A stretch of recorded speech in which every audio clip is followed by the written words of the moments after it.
Assalamualaikum warahmatullahi wabarakatuh. Kita lanjutkan ke bab 17 Sipcilgwa, judulnya Yugate Jeju-due tanya olgoyo. Yugate ketika liburan, Jeju-due ke Pulau Jeju, tanya olgoyo akan pergi.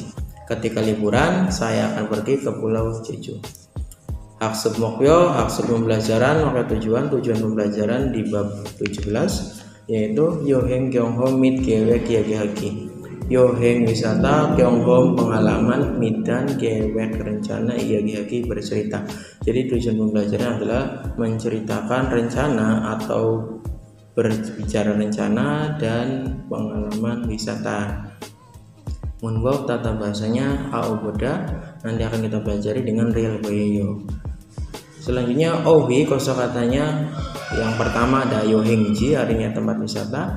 Yoheng artinya wisata, ji itu menandakan lokasi wisata atau tempat wisata. Selanjutnya yoheng junbiwa waldong, yoheng wisata, junbi menyiapkan dengan waldongnya aktivitas dan persiapan wisata. Selanjutnya jongbo munwa, jongbo informasi, munwa budayanya, Hangguge Kwangkwangji, Hanggu Korea, Kwangkwangjinya objek wisata. Jadi informasi atau budayanya adalah objek wisata di Korea. Oke, setelah itu kita lanjutkan. Selanjutnya OWIL kosakata yang pertama yang perlu Anda hafalkan yohengji objek wisata. Di sini kurang lebihnya ada 16. Cuma nanti yang diganti hanya som saja. Saya juga di sini ganti som itu bukan pantai melainkan pulau. Oke, setelah itu kita lanjutkan. Munboil tata bahasa yang pertama aoboda. Ini nanti memiliki dua arti dengan dua penggunaan ya. Nanti akan saya bahas di papan tulis. Keterangan di bawahnya dongsa dwi butoso kyonghomo lantanenta. Dongsa kata kerja dwi di belakang, butoso ditempelkan di belakang kata kerja. Kyonghom pengalaman, lantanenta menunjukkan pengalaman. Jadi aoboda itu digunakan untuk menunjukkan pengalaman Anda. Penggunaannya di sini nanti akan saya terangkan saja di papan tulis. Contoh Ilbon Jeju-due ke Basoyo, Jeju-due ke Pulau Jeju, ke itu pergi Basoyo. Nah, ini tanda bahasa yang akan saya terangkan di papan tulis ya. Jadi pertanyaan bentuknya, apakah pernah pergi ke Pulau Jeju? Anyo, an ke Basoyo. Anyo tidak, an juga penanda negatif, ke pergi Basoyo pernah tapi penanda negatif berarti belum pernah. Tidak, saya belum pernah pergi. Ibon Jeonju bibimbabel mogo Basoyo. Jeonju itu nama kota, bibimbab nasi campur Jeonju, mok makan Basoyo pernah. Apakah pernah makan nasi campur Jeonju? Ya mogo Basoyo, mok makan Basoyo tadi penanda pengalaman yang bisa diartikan sudah atau pernah ya. Ya, saya pernah makan. Sambon nomor 3, Tuan Sinen yohengel mani hesaya. Tuan Sinen patuan yoheng berwisata. Mani di sini kita artikan sering. Kalau mani diletakkan di depan atau di tengah kata kerja biasanya menunjukkan keseringan.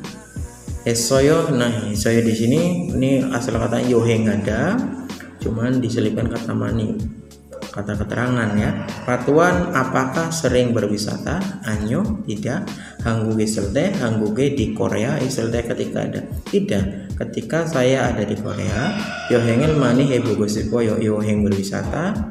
Mani bisa diartikan sering atau keinginan yang sangat kuat, boleh menunjukkan keinginan yang sangat kuat atau bisa diartikan sangat ya.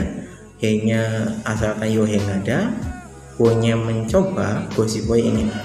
Ketika ada di Korea, saya sangat ingin mencoba berwisata. Oke, nanti akan saya jelaskan secara detail penggunaan aoboda.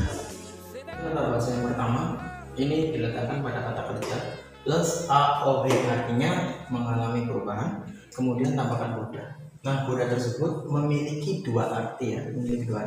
Kita bahas dulu yang pertama, artinya bisa menunjukkan sebuah pengalaman ya, menunjukkan sebuah pengalaman. Ini diletakkan pada kata kerja mengalami perubahan aob, kemudian tambahkan bata. Ini juga batanya masih bentuk dasar, boleh dirubah ke dalam bentuk informal atau bentuk formal ya. Tergantung Anda mau menggunakannya mau di bagian mana. Saya bikinkan contoh boge ya, ini satu saja. Saya pernah makan asinan sewaktu kerja di Korea. Nah, kalimatnya seperti ini. Anda pernah menggunakan atau mempelajari kata-kata sewaktu, makanya dibuka lagi.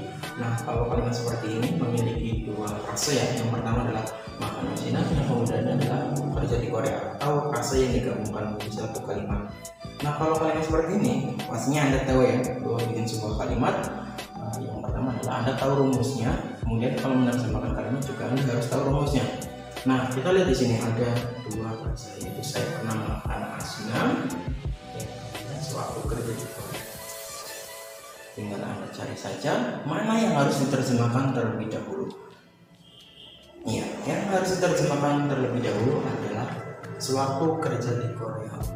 Ada yang bertanya, kok bukan pernah makan asinan kayak gitu kan ya? Nah, logikanya kayak gini. Anda tidak akan pernah makan asinan kalau tidak bekerja di Korea. Jadi kalimat yang kedua adalah makan asinan. Jadi yang diterjemahkan terlebih dahulu adalah sewaktu kerja di Korea, baru Anda bisa mencicipi atau memakan asinan. Maksudnya, kita terjemahkan di sini. Sewaktu kerja di Korea, subjeknya dulu ada kata Jun, saya, Junen. Kemudian sewaktu kerja di Korea, ya di sini kalau kita lihat ada kata sewaktu. Sewaktu itu adalah kata bahasa, kerja itu sebagai predikat. Kerja di Korea itu adalah keterangan tempat. Ya, maka keterangan tempat dan predikat mana dulu yang harus diterjemahkan? Betul sekali. Dan penggunaannya yaitu kata kerja, kata tempat terlebih dahulu di Korea. Soalnya berarti 한국에서 저는 한국에서 kemudian bekerja ilhada terus kali menjadi ilhad. Nah di sini kalau kita lihat sewaktu itu tata bahasa dibuka lagi al atau real time. Nanti ada yang bertanya lagi, bukannya real time-nya ketika? Betul sekali. Real time itu artinya ada ketika, sewaktu ataupun saat ya, menunjukkan titik keadaan atau menunjukkan titik aktivitas. Nah, akhiran yang vokal maka menggunakannya real. Jadi bahasa ini adalah Jonen 한국에서 일할 때. Setelah itu pernah makan asinan, Anda juga harus dikelompokkan lagi. Pernah itu, nah yang kita pelajari adalah tata bahasa pernah di sini. Nah, tadi pernahnya hilang ya, pernah.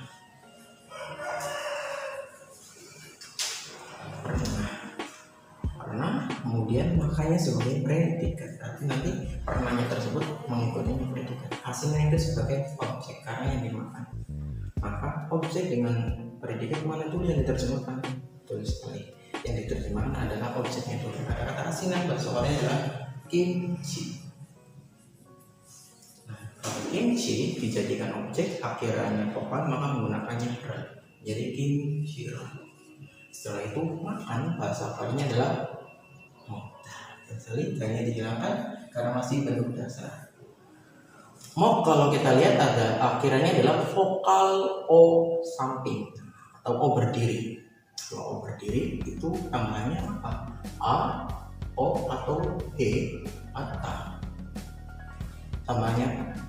Ya, terus kali tambahnya adalah o atau maka tambahkannya o kemudian yang pernah saya jelaskan juga untuk bat ini masih dasar ya, dan nanti dihilangkan, Anda rubah ke dalam kalimat informal bisa, formal bisa.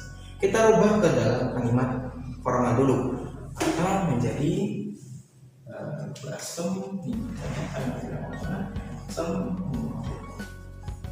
Nah kalau dirubah ke dalam kalimat informal, Anda boleh menggunakan kata mau makan obat ya.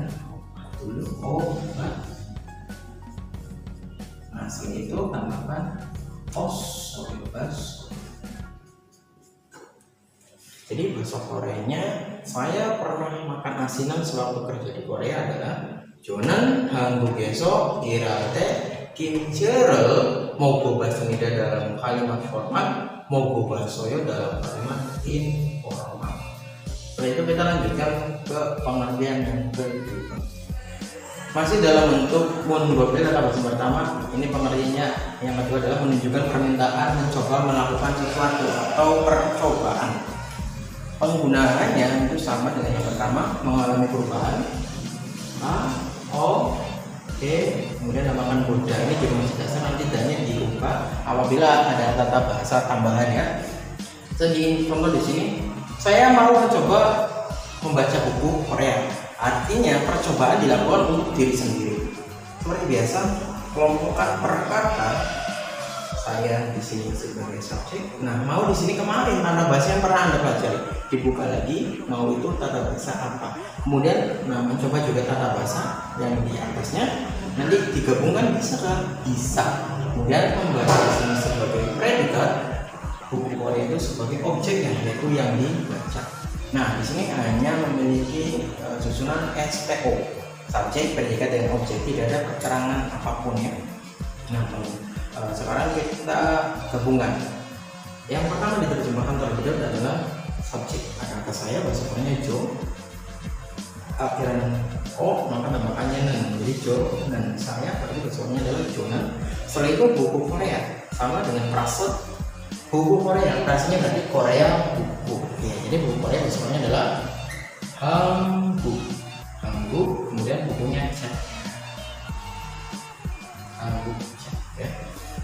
Akhiran konsonan ketika dirubah menjadi objek, maka tambahkannya karena konsonan jadi Hangguk Chat. Jonan Hangguk Chat membaca, yaitu Ida membaca. Nah, Anda mungkin ada yang bertanya, kalau tata bahasa dua kayak gini bagaimana cara menggabungkannya? Sama dengan penggunanya dari tata bahasa yang pertama dulu, mau mencoba membaca. Berarti ada kata dari sini predikat, kemudian mencoba, kemudian mau benar. Maka tambahkan mencoba dulu, mencoba dan mau ya. Sama dengan frase dirubah. Kalau Korea mau mencoba berarti mencoba. Mencoba itu adalah bahasanya apa? Nah, seperti di atas. Akhirannya vokal apa? Akhirannya vokal I, maka maksudnya ke O, jadi ilgo. Kemudian tambahkan boda, ilgo bo. Nah, danya itu masih dasar. Danya itu nanti dihilangkan juga. Kemudian tambahkan tata bahasa mau. Mau itu tata bahasa apa? Mau itu tata bahasa real atau real Leo. Akhirnya apa? Akhirnya vokal, maka tambahannya real Leo. Maka bahasa Korea, saya mau mencoba membaca buku Korea adalah Jonan Hangguk Chegel Ilgo Bon Leo. Seperti itu. Nah, contoh yang kedua, Mas Rihan coba menelpon di tempat lain. Kalau kalimat yang pertama adalah percobaan, kalau kalimat yang kedua adalah suruhan untuk melakukan atau mencoba melakukan sesuatu ya. Percobaan kepada orang lain. Bisakah? Bisa. Berarti kalimatnya suruhan. Seperti yang di atas, Anda kelompokkan dulu perkataannya. Mas Rihan di sini sebagai subjek, cobalah itu sebagai tata bahasa, menelponnya sebagai predikat, di tempat lain itu sebagai keterangan tempat. Nah, beda dengan kalimat yang pertama. Kalau kalimat yang pertama tidak ada keterangan tempat, kalau kalimat yang kedua tidak ada objeknya, tinggal dibalik saja ya. Sama mana dulu yang harus diterjemahkan? Iya, subjek dulu Mas Rihan. Soalnya adalah Rihansi itu masih besar. Kalau akhirnya vokal maka tambahkan ya ga. Jadi Rihansi ga. Kemudian ada di tempat lain. Saya tulis kosakatanya adalah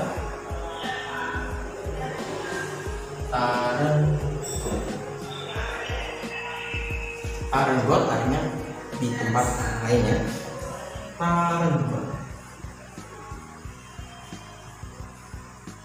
Nah, kata bahasa di atau partikel di itu sendiri Tarengo Seso. Setelah itu menelpon John Wan. coba ada. Coba ada. Nah, kalau H itu pastinya berubah menjadi Oda. Jadi coba he. Berubah menjadi coba. Kalau kita lihat ini ya, coba kan jadi coba. Coba he. Kemudian tambahkan bo ya, coba ibu. Kalau itu tata bahasa tambahannya apa? Ada kata lah ya. Nah, lah itu sama dengan mau, itu tata bahasa tambahan. Tata bahasa tambahan lah, iyalah itu kalau Anda buka lagi bukunya, itu tata bahasa tambahan dalam bahasa Korea itu artinya tulisannya adalah seo.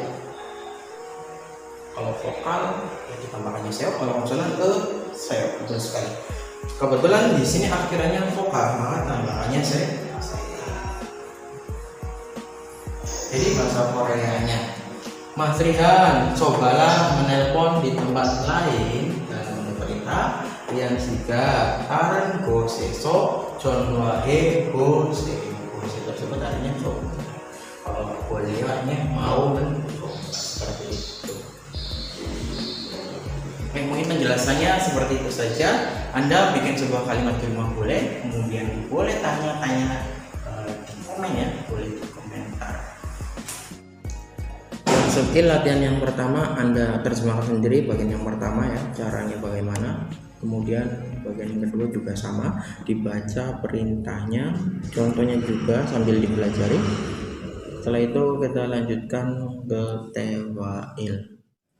Tewail percakapan yang pertama akan saya bacakan saja di rumah, nanti putar audionya masing-masing. Kita di sini lihat track 55 yang punya track tinggal dicari kemudian dengarkan. Saya artikan di sini ada percakapan antara Patuan dengan Parihan. Patuan bertanya, Rihan Sinan Jejudue ke Basoyo. Rihan Sinan Parihan Jejudue ke Pulau Jeju. Ga pergi Basoyo tadi yang sudah saya jelaskan tanda bahasanya itu artinya pernah. Parihan, apakah pernah pergi ke Pulau Jeju? Kemudian Pak Rihannya menjawab, ne ga Basoyo. Ne iya ga pergi Basoyo pernah. Iya saya pernah pergi. Kemudian Patuan bertanya, Jeju doga otesoyo, Jeju doga Pulau Jeju, ganya penanda subjek, otesoyo bagaimana? Pulau Jeju itu bagaimana? Juwasoyo di sini bukan menyenangkan ya, melainkan itu artinya bagus, asal katanya jota, bagus atau indah. Apakah indah? Apakah bagus? Boleh. Ne jongmal juwasoyo, ne ya jongmal sungguh, juwasoyo indah. Nah, iya sungguh indah. Nih di sini bisa diartikan indah, bisa artikan bagus. Kalau di atasnya diartikan bagus, maka ini mengikuti di atas. Kalau misalkan ini diartikan indah, ini boleh diartikan indah. Iya, sungguh indah. Taki badaga nomu aram dawasoyo. Taki terutama badaga laut, nomu sangat aram dawasoyo indah. Terutama lautnya sangat indah. Kreo marka jodoh jejudue ga bobo siboyo. Jodoh saya juga jejudue ke Pulau Jeju. Ga pergi, bonya tadi tanda bahasa yang sudah saya jelaskan artinya mencoba, gosipoyo ingin. Saya juga ingin mencoba pergi ke Pulau Jeju.